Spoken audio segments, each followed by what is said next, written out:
A proposed bill looks to reduce the number of hoops senior drivers need to jump through to renew their licenses, while also making Illinois roads safer. Secretary of State Alexi Giannoulias drafted that bill and spoke out about it today. Courtney Spinelli live in the West Loop with more on this. Courtney.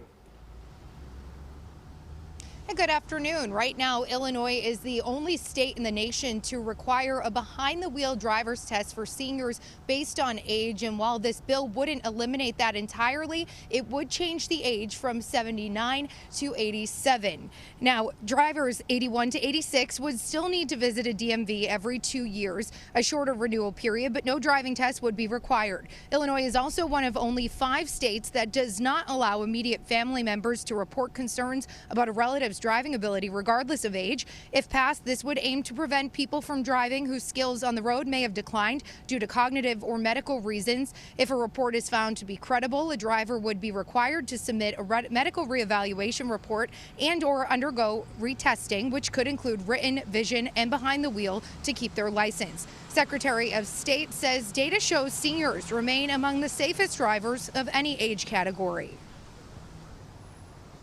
Age alone does not necessarily determine if someone should or should not have a driver's license. Driving ability and medical health should serve as the main determining factors.